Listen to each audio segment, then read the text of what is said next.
नमस्कार, जय बद्री विशाल। मान्यवर देवभूमि उत्तराखंड का जनपद रुद्रप्रयाग आप देख सकते हैं सामने पे राष्ट्रीय राजमार्ग रुद्रप्रयाग कर्णप्रयाग बद्रीनाथ जोशीमठ का जो है ये मार्ग है।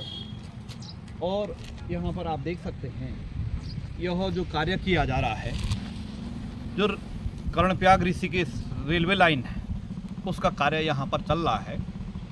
तो आज हम इसी विषय में आए थे। काफ़ी दिन से जब यहाँ से आना जाना होता है तो एक प्रश्न था मन और मस्तिष्क में कि यहाँ पर जैसे जो भी नाले गधेरे हैं, बड़े गधेरे, तो उनमें वो कोई बनावटी नहीं है, वो उसको किसी मनुष्य ने नहीं बनाया है, यानी वो प्राकृतिक है और उसको प्रकृति ने बनाया। यानी बरसात के समय पे जो भी पानी आया तो वह पानी जहाँ उसको जो है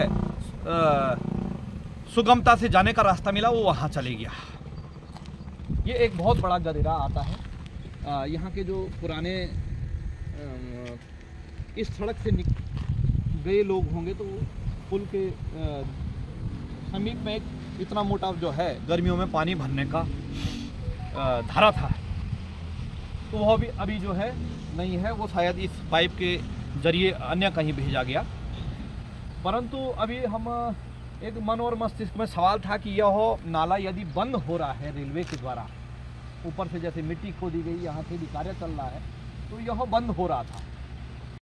महोदय, पहले जो राष्ट्रीय राजमार्ग था तो वो ये जो हम अभी पुराने राष्ट्रीय राजमार्ग में खड़े हैं और यहाँ पर घूम करके उस पुल से फिर जो है वहाँ पर जो है हम निकलते थे इस पुल के उस छोर पर। लेकिन उस समय यहाँ पर जो है लगभग आज से 4-5 साल पहले सड़क काफ़ी जो है उबड़ खाबड़ और वहाँ जाते जाते काफ़ी हिचकोले खाने पड़ते थे। लेकिन अभी वर्तमान में ये लगाइए लगभग सकारात्मक दृष्टिकोण यह है कि यदि यहाँ पर ये पुल बना तो कहीं ना कहीं इतना लंबा जो है जो चक्र है 1 किलोमीटर का, यानी पहले रुद्रप्रयाग से कर्णप्रयाग की दूरी जितनी भी रहेगी तो उससे 1 किलोमीटर कम हो गया। तो यह एक सकारात्मक है। तो इसी प्रकार जो है फिर क्या है कि बरसात के समय में यदि कितना ज़्यादा बारिश भी आ जाए तो इस नाले में जो है इस पुल के जरिए जो है बहुत सारा पानी बाहर निकल जाएगा, उस पुल के जरिए जो है कम निकल सकता था। तो ये एक सकारात्मक दृष्टिकोण है। तो ये लगा कि आने वाले 2-4-5-6 महीने में बरसात का मौसम लगेगा और पानी काफ़ी तीव्र गति से जो है इस नाले के ऊपरी पहाड़ी क्षेत्रों से पूरा नाला आएगा। यानी एक ये छोटी नदी का रूप, जितना पानी वर्तमान समय में छोटी नदियों में है उतना पानी बरसात के समय में इस गधेरे से बहता है। तो आप देख सकते हैं पूरा वहाँ का मिट्टी निकाल के यहाँ डाला। तो ये एक प्रश्न मन और मस्तिष्क में था। अभी जो है यहाँ पर निर्माण कार्य चल रहा था, तो वहाँ पे कुछ उनके रेलवे के कर्मचारी थे, तो उन्होंने कहा कि यहाँ पर यानी इसका पुल बनना है। जब रेल यहाँ से आएगी तो वहाँ पुल बनेगा, उसके अंदर से फिर आगे रेलवे लाइन जाएगी। तो उन्होंने ये कहा है, सकारात्मक दृष्टिकोण ये है कि ये जब हमारा कार्य हो जाएगा तो हम इस पूरे मिट्टी को जो है यहाँ से उठवा देंगे। यानी जब गधेरा आएगा तो गधेरे को जाने में कोई समस्या ना हो। समस्या बोले तो जब यहाँ माना कि यदि गधेरा भर जाएगा तो मिट्टी से, तो वो पानी कहीं इधर की तरफ यहाँ के जो स्थानीय लोग हैं या जो राष्ट्रीय राजमार्ग है उसको बरसात के समय पे खतरा न बने। यदि यहाँ ये मिट्टी रहेगी तो गधेरा इधर की तरफ पलटने की आशंका है। परंतु जब उन कर्मचारी महोदय से बात हुई तो उन्होंने यह कहा कि महोदय जैसे यह कार्य पूरा हो जाएगा हमारा पुल का, तो उसके बाद हम जो है इस मिट्टी को पूरा उठा के नियुक्त स्थान जहाँ नियुक्त किया गया तो वहाँ इसको डाल देंगे। तो महोदय बोलने का तात्पर्य यह है कि अब कई लोग कहेंगे कि सब हमारे क्षेत्र में विकास हो रहा है, पहाड़ में विकास हो रहा है, तो आप टिक्का टिप्पणी कर रहे हैं। मान्यवर, हम उस विकास की सराहना करते हैं जो विकास की तरह हो।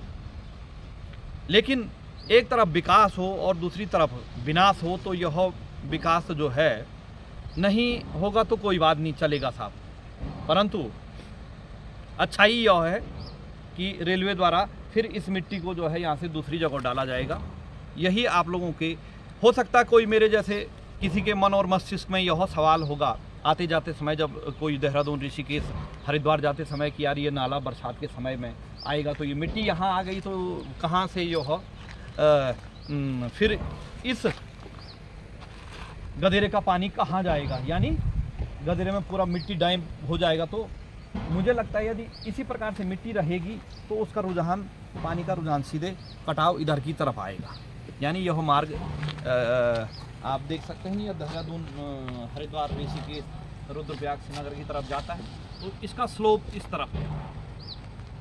तो देखना यह है कि कार्य प्रगति से हो और बरसात के मौसम से पहले यह मिट्टी यहाँ से उठ जाए तो अच्छा रहेगा, वरना जोखिम हो सकता है। हम ये नहीं कहते हैं कि भाई अब बरसात किस प्रकार की हो, उसके ऊपर निर्भर करेगा कितना जो है बारिश आएगी, कितना पानी आएगा, फिर जो है उस हिसाब से जो है आम जनमानस, जीव जंतुओं के लिए यानी मवेशियों के लिए कोई खतरा ना हो, क्योंकि इधर की तरफ जो है कईयों के गौशाला होंगे, कई लोग रहते हैं और इस सड़क पर यदि नहीं होगा तो इसका प्रभाव सड़क पर भी पड़ेगा, आम जनमानस पर। तो इसलिए हमने यहाँ पर एक सुझाव लेने के लिए यहाँ पे आए गए कि इसका क्या होगा, तो उनका जो है अच्छा सकारात्मक उत्तर रहा कि ये जो है जैसे हमारा कार्य यहाँ पे पूर्ण रूप से हो जाएगा तो हम इस मिट्टी को यहाँ से हटा देंगे। अभी आवागमन के लिए उनको जो है जैसे उधर से मालवाहक आएंगे, फिर यहाँ पर जो है जो भी उनका सामान है उसको लेके आएंगे, तो इसलिए इन्होंने जो है उसको अभी बना के रखा हुआ है सड़क इसी के बीच में। यह है दोस्तों देवभूमि उत्तराखंड का जनपद रुद्रप्रयाग में, और हमारा दायित्व है कि कहीं पर भी अच्छाई हो रही है तो उसको भी दिखाने का प्रयास करना, गलत हो रहा तो उसको भी दिखाने का प्रयास करना है।